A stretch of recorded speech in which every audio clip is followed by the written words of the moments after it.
Je me voyais mourir. Melanie Da Cruz traumatisée par son accouchement, elle a vécu un calvaire.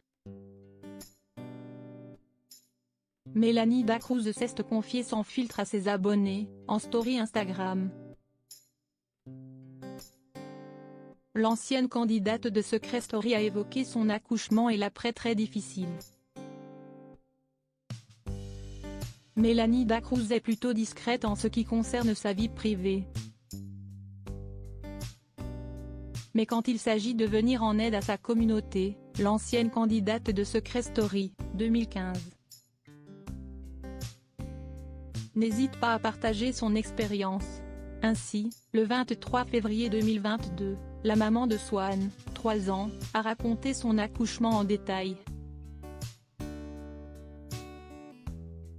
Car beaucoup de femmes lui écrivaient pour savoir comment elle vivait avec sa cicatrice, car la leur était encore douloureuse 2 ans après. Melanie Da Cruz a tout d'abord expliqué qu'avant sa césarienne,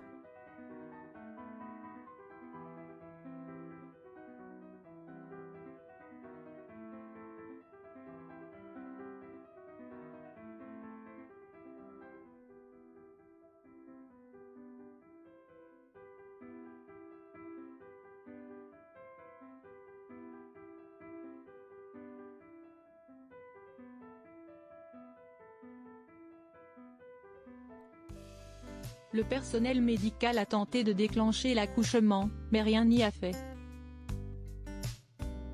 Le cœur de son bébé battant moins bien, on lui a fait une césarienne. Première réaction, traumatisée.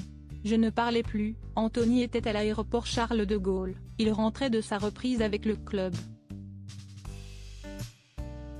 Du coup c'était ma mère qui était là et qui parlait à ma place. Je suis partie au bloc avant de voir Anthony, a poursuivi Melanie Da Cruz. Confuse, elle n'avait pas vraiment conscience de ce qu'il se passait.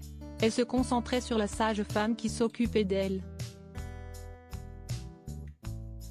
Elle a ensuite demandé des écouteurs pour écouter de la musique, afin de ne pas entendre ce que se disaient les médecins. Du coup j'ai accouché avec du zouk dans mes oreilles, a-t-elle révélé. Un cauchemar après l'accouchement.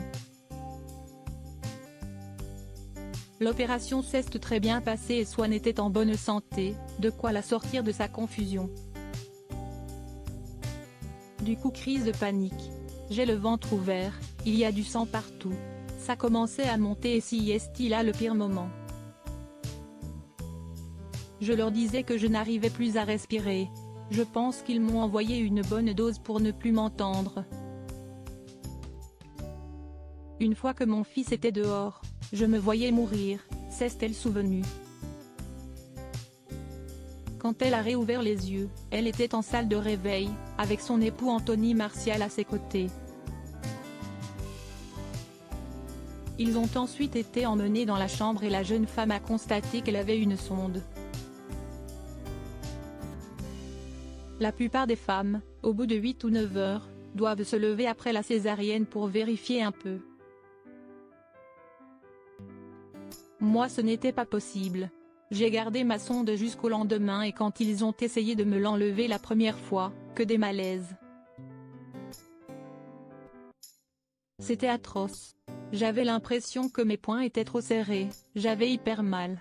Pourtant ils m'avaient donné des antidouleurs costauds. Mais juste de sentir ma cicatrice qui tirait, j'en étais malade, a-t-elle expliqué. Melanie Da Cruz a dû rester une semaine entière à l'hôpital car elle ne gérait pas. La première fois qu'elle s'est levée, elle s'est sentie très mal. Elle était en malaise vagal tout au long de la première douche et a donc dû être accompagnée d'une infirmière tout du long.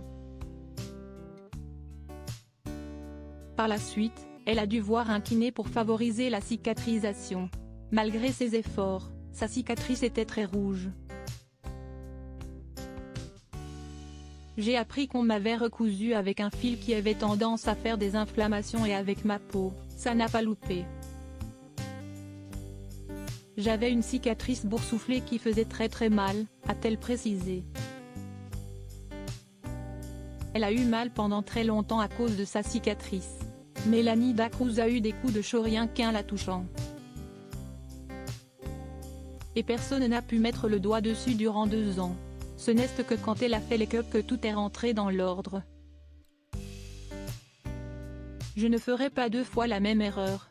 Si un jour je dois repasser en césarienne, je ne vais pas attendre comme ça, a-t-elle conclu.